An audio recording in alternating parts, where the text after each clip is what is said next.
Gujarat bulletin ન્યૂઝમાં આપનું સ્વાગત છે। ધોરણ 10 સીબીએસઈ બોર્ડની પરીક્ષામાં ફિઝિક્સ વાલાના વિદ્યાર્થીઓએ મેળવી અભૂતપૂર્વ સફળતા। આ વર્ષે 25 લાખથી વધુ વિદ્યાર્થીઓ સીબીએસઈ ધોરણ 10ની પરીક્ષામાં બેઠા। એજ્યુકેશન કંપની ફિઝિક્સ વાલા માટે ઉજવણીનો દિવસ રહ્યો, કારણ કે તેના અનેક વિદ્યાર્થીઓ સીબીએસઈ ધોરણ 10 બોર્ડની પરીક્ષાઓ 2026માં ઉચ્ચ સ્કોરર તરીકે ઉભરી આવ્યા છે, જેમાંથી કેટલાક વિદ્યાર્થીઓએ પૂરેપૂરા 100% ગુણ મેળવ્યા છે। ટોચનું પ્રદર્શન કરનારાઓમાં ફાઝિલકાના વૈભવ અરોરા, અમદાવાદના મૌલિક પંડિત અને ભુવનેશ્વરના આયુષ્માન મોપાત્રાનો સમાવેશ થાય છે, જેમણે 100% ગુણ મેળવીને દેશમાં ટોચનું સ્થાન પ્રાપ્ત કર્યું છે। વધુમાં ફિઝિક્સવાલાના tech enabled offline centres PW Vidyapeeth દ્વારા અમદાવાદમાં એક સન્માન સમારોહનું આયોજન કરવામાં આવ્યું હતું। સીબીએસઈ ધોરણ 10 બોર્ડની પરીક્ષાઓ 2026માં સારું પ્રદર્શન કરનાર શહેરના પીડબ્લ્યુ વિદ્યાર્થીઓનું સન્માન કરવામાં આવ્યું હતું। ઉચ્ચ પ્રદર્શન કરનારાઓમાં સર્વજીત મુખોપાધ્યાય અને દીક્ષાંત ચૌહાણ સામેલ હતા। હેલો, હું જીમી શાહ, સેન્ટર હેડ ફિઝિક્સવાલા અમદાવાદ। આજે આપણે બધા મળ્યા છીએ અહીંયા ફિઝિક્સવાલાનું જે સીબીએસઈ ક્લાસ 10થનું રિઝલ્ટ આવ્યું 15 એપ્રિલ રાઈટ, એનું સેલિબ્રેશન માટે મળ્યા છીએ। સીબીએસઈનું જે રિઝલ્ટ છે એમાં 500માંથી 500 એટલે કે AIR1 ટોપ રેન્ક પીડબ્લ્યુ વિદ્યાપીઠના 3 સ્ટુડન્ટને ફૂલ પર્સન્ટેજ મળેલ છે, જે સ્ટુડન્ટ કમ્યુનિટી માટે પીડબ્લ્યુ માટે બહુ ગર્વની વસ્તુ છે।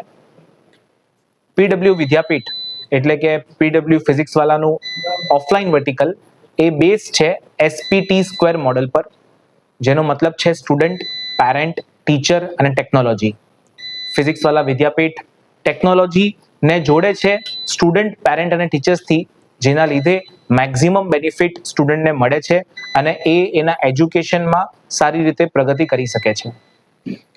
પીડબ્લ્યુનું જે ડિજિટલ બોર્ડ છે એમાં ઘણા બધા એનિમેશન્સ, સિમ્યુલેશન્સના કારણે સ્ટુડન્ટને બહુ ડિફિકલ્ટ ટોપિક્સ જેમ કે ઇન્ટિગ્રેશન, ડિફરન્શિએશન કે સાયન્સના ડિફરન્ટ 3D એંગલ્સ સમજવામાં પણ બહુ વધારે હેલ્પ થાય છે। પીડબ્લ્યુના જે મોડ્યુલ ડિઝાઇન હતા એ બોર્ડ લેવલથી થોડા ઉપર લેવલના હતા, જેના કારણે આ વર્ષે જેમ કે સીબીએસઈમાં પેપર થોડું ટફ આવ્યું, તો બી અમારા સ્ટુડન્ટ્સને એ થોડું સહેલું જ લાગ્યું, કેમ કે એ લોકો માટે એવા ક્વેશ્ચન કરવા કોઈ પહેલી વારની વસ્તુ નથી। પીડબ્લ્યુ વિદ્યાપીઠ જે 10થમાં બોર્ડની એક્ઝામમાં જે સ્ટુડન્ટ પ્રેશર ફીલ કરે છે એ પ્રેશરને હટાવવા માટે અમે બોર્ડ બિફોર બોર્ડ એવી રીતના ઘણી એક્ઝામ્સ કરીએ છીએ, જે એકચ્યુઅલમાં કોઈ એક સ્કૂલ પ્રિમાઇસીસમાં થતી હોય છે અને ત્યાંનું આખું અનુભવ એવું જ હોય છે જેવું બોર્ડના દિવસે થતું હોય છે, જેના કારણે જે સ્ટુડન્ટને જે છેલ્લા દિવસે જે થોડું આમ અનઇઝી લાગતું હોય, ટેન્શન આવતું હોય, પ્રેશર આવતું હોય, એ લાગે જ નહીં।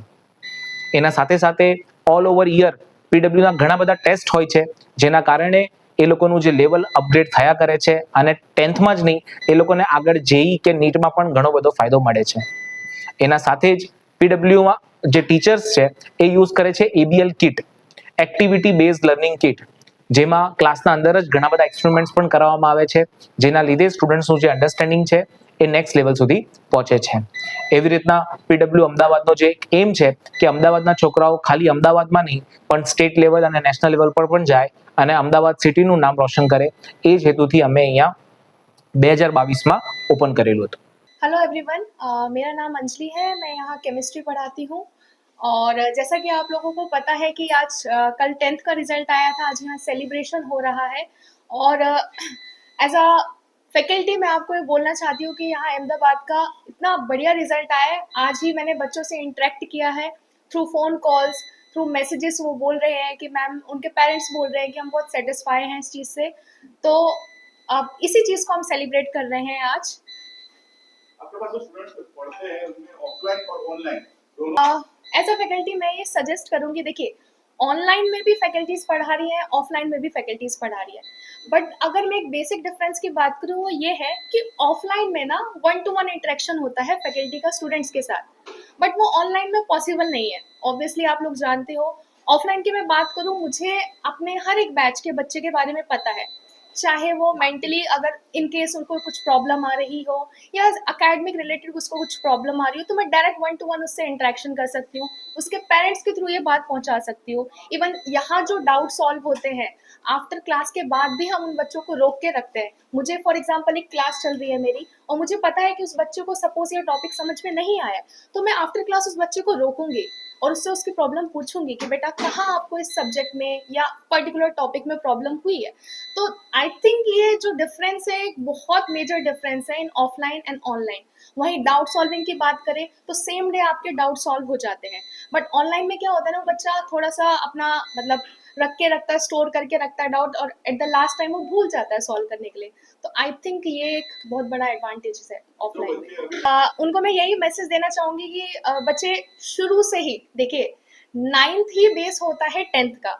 आप नाइन्थ को अच्छे से कर लीजिए, हर सब्जेक्ट को अच्छे से मन लगा के करिए, इवन अपने फैकल्टी से कोऑर्डिनेट रहिए, राइट। आप अपने फैकल्टी से, अपने पेरेंट्स से बात शेयर कीजिए। कोई भी टॉपिक आपको ऐसा लगता है कि देखिए, यहाँ जो फैकल्टीज है ऑब्वियसली जो जितने भी टॉपिक्स होते हैं वो प्रैक्टिकल जितना पॉसिबल हो पाता है हम कर पाते हैं यहाँ पे।